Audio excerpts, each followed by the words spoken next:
قوم کے خلاف جو کچھ ہوا ہے اس پہ ایک بڑا امپورٹنٹ پوائنٹ میں نے بھی ریز کیا تھا اپنے ٹویٹ میں کہ اگر تو آپ نے اسلام آباد میں ان بیچاروں کا یہ حال کر دیا ہے تو پھر سوچیں آپ لوگ ان کے ساتھ بلوچستان میں کیا کرتے ہوں گے. تو this is a very serious and very concerning point جس پہ پاکستان تحریک انصاف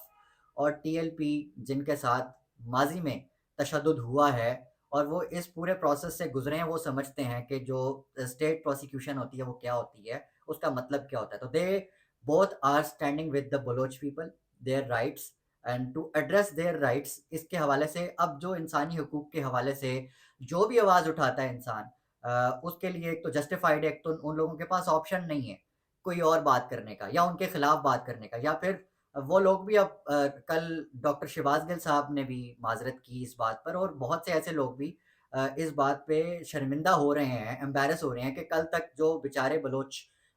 جو قوم ہے ان پر جو بھی گزری جیسے بھی گزری ان کو ہم کل دہشت گرد کہنا ان کو بڑا آسان تھا, اور ان کو اینٹی اسٹیٹ کہہ کر ان کے مسائل کو اگنور کرنا بڑا آسان تھا, اور تھریٹ کو ایکسٹرنلائز کرنا ہمارے لیے بڑا آسان تھا کیونکہ کل ہمارے پاس یہ ریئلائزیشن نہیں تھی. کل بہت سے لوگوں کو یہ نہیں پتا تھا کہ ہوتا ہے تو کتنا برا ہو سکتا ہے کسی کے ساتھ.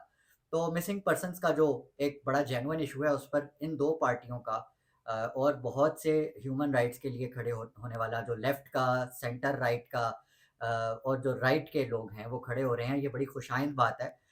میرا خیال ہے جہاں پر بلوچستان کو پچھلے کئی دہائیوں سے انصاف نہیں مل پایا, آج مکمل طور پر جو سیاسی پاورز ہیں ان کو اس مطالبے کے ساتھ کھڑے ہونا چاہیے کہ جو جائز مطالبات ہیں بلوچ قوم کے وہ ضرور حل ہونے چاہیے, جو دیرینہ مسائل ہیں ان پر ضرور بات ہونی چاہیے. جو میرے پر الزام لگتا تھا کہ میں ٹی ایل پی کے خلاف جو ہے جس وقت پی ٹی آئی کی گورنمنٹ پہ پروسیکیوشن ہو رہی تھی, جو وہاں پہ ظلم ہو رہے تھے, تشدد ہو رہا تھا, تو میں کہاں تھا. آج میں اس ویلاگ میں تھوڑا سا کلیئر کر دوں اپنے ٹی ایل پی کے بھائیوں کو کہ دوستو یہ میں کچھ ٹویٹس کی سیریز میں اپنے تھریڈ لگا رہا ہوں آپ کے ساتھ اسکرین پر تاکہ آپ پڑھ لیں کہ آپ مجھ سے ہمیشہ یہ سوال کرتے ہیں کہ میں پی ٹی آئی کا ماؤتھ پیس ہوں, میں اس وقت کہاں تھا جس وقت آپ کے اوپر گولیاں برسائی جا رہی تھی. تو دوستو میں اس وقت یہاں تھا,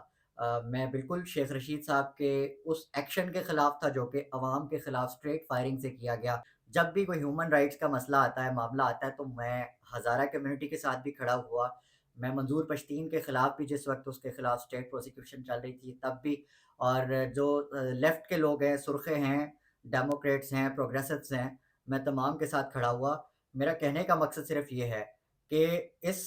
دھرتی میں یا دنیا بھر میں, چاہے وہ فلسطینی ہو, چاہے وہ کشمیری ہو,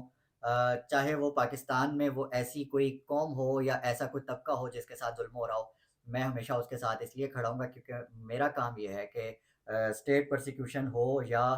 کہیں کوئی زیادتی ہو رہی ہو تو میرا کم از کم جن کی آواز دبائی جا رہی ہے تو ان کے ساتھ کھڑے ہونا جو ہے وہ ایک جسٹیفائڈ عمل ہے. اچھا اب آگے بڑھتے ہیں. اصل جو چیز ہے وہ 8 فروری کو الیکشنز ہونے جا رہے ہیں, اس کا ذکر آج بہت ہے انٹرنیٹ کے اوپر, چونکہ جو اپنے کاغذات نامزدگی جمع کرانے والے پاکستان تحریک انصاف کے لوگ جو اپنے آپ جو اپنی ایسوسیشن ظاہر کرتے بھی نہیں ہیں, جو کہتے ہیں کہ جی ہم آزاد حیثیت سے لڑنا چاہتے ہیں, ان کو بھی شبے میں گرفتار کیا جا رہا ہے کیونکہ انہیں لگتا ہے کہ یہ پاکستان تحریک انصاف کے لیے لڑیں گے, کی طرف سے لڑیں گے, اور یہ تو صورتحال بن گئی ہے. تو عمران خان صاحب نے جیل میں بیٹھ کر انتظامیہ کو جو ہے وہ وقتہ ڈال دیا, اور خود بھی ایک تو اعلان کر دیا کہ میں 3 حلقوں سے لڑنے لگا ہوں. تو اس وقت جو اسٹیٹ مشینری ہے وہ اس وقت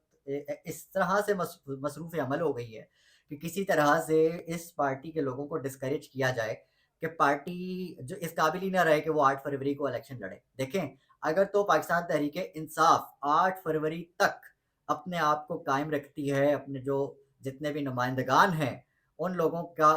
کو سیکیور کر سکتی ہے, کر لیتی ہے, اور عمران خان صاحب اپنی جو نااہلی کا ٹھپا ہے وہ اپنے سے ہٹوا لیتے ہیں, کامیاب ہو جاتے ہیں اس چیز میں, جس کے لیے رجوع کیا گیا ہے پاکستان تحریک انصاف کی طرف سے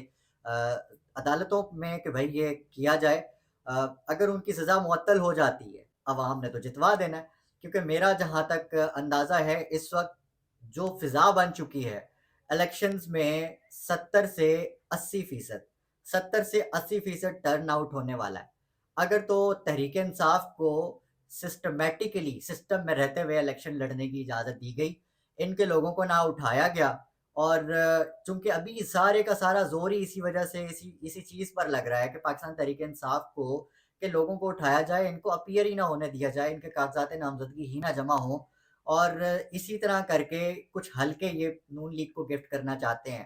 تو یہ بھی ایک سسٹمیٹک دھاندلی کا حصہ ہے جو کہ صاف نظر آ رہا ہے۔ لیکن تحریک انصاف کے اسٹیمنا کے اوپر جو ہے اس وقت سب سے بڑا سوالیہ نشان ہے کہ وہ کتنی دیر تک اس پرسیکیوشن کو، اس دھاندلی کو روک سکیں گے، کب تک جو ہے وہ اس چیز کو مطلب اس چیز کا سامنا کر سکیں گے اور 8 فروری تک اپنے لوگوں کو سیکیور کر پائیں گے اور الیکشن لڑ پائیں گے۔ ہاں، ایک بار اپیئر ہو گئے، ایک بار آپ الیکشن میں چلے گئے، اس طرح سے جس طرح سے چیز پلان ہوئی ہے تحریک انصاف کی طرف سے، تو 100% ہے، 100% ہے۔ پاکستان کا کوئی ایک ایسا صوبہ نہیں ہوگا جہاں سے پاکستان تحریک انصاف کلین سویپ نہیں کرے گی، کیونکہ اس وقت عوام تیار بیٹھی ہے۔ عوام تیار بیٹھی ہے کہ انہوں نے 8 فروری کو جا کر پاکستان تحریک انصاف عمران خان کے ہر ایک کھلاڑی، چاہے وہ جو بھی ہے، جس کو بھی عمران خان صاحب نے اشارہ کر دیا کہ یہ میرا آدمی ہے، تو وہ اس کو جتوانے کے لیے تیار بیٹھی ہے۔ اسی وجہ سے کہا جا رہا ہے یہ جو ٹرن آؤٹ ہے یہ 70 سے 80% جانا ہے۔ آپ لوگوں کا یہ فرض ہے، ذمہ داری ہے، اور اس ذمہ داری سے آپ لوگ بخوبی اس وقت واقف ہیں۔ یہ چیز سب سے زیادہ خطرناک ہے ان لوگوں کے لیے جو کہ اپنا ایک پلان بنا کر بیٹھے ہوئے ہیں کہ ہم نے فلانے کو اتنے لوگ گفٹ کرنے ہیں، اتنے حلقے نکال کے دینے ہیں، یہاں سے پاکستان تحریک انصاف کے نمائندگان اٹھانے ہیں جو کہ امیدواران ہیں، جو اچھا کچھ لوگوں کے جو کاغذات نامزدگی ہیں وہ جمع نہیں کروانے دینے، تو وہ کچھ حلقوں میں پلین فیلڈ دینا چاہتے ہیں نون لیگ کو اور جو دیگر ان کے جو لاڈلے ہیں جن میں آئی پی پی بھی شامل ہے۔ لیکن ایسا اس تمام میں اگر یہ لوگ کامیاب نہیں ہو پاتے، تحریک انصاف والے اگر اپنے آپ کو بچا لیتے ہیں 8 فروری تک، اور پھر آپ دیکھیے گا تماشا، کیونکہ تب لگے گا تماشا، اور عوام نے جس طریقے سے جس تعداد میں باہر نکلنا ہے یہ لوگ دیکھتے رہ جائیں گے۔ عمران خان صاحب الیکشن لڑ سکتے ہیں، نہیں لڑ سکتے، عدالت کا کیا رجحان ہوگا، عدالت کیا فیصلہ کرے گی، یہ تو وقت بتائے گا۔ اگلے ویلاگ میں انشاءاللہ ملاقات ہوتی ہے، تب تک اپنا اپنے آس پاس سب کا، اپنے پاکستان کا بہت خیال رکھیے گا۔ لینے کے بعد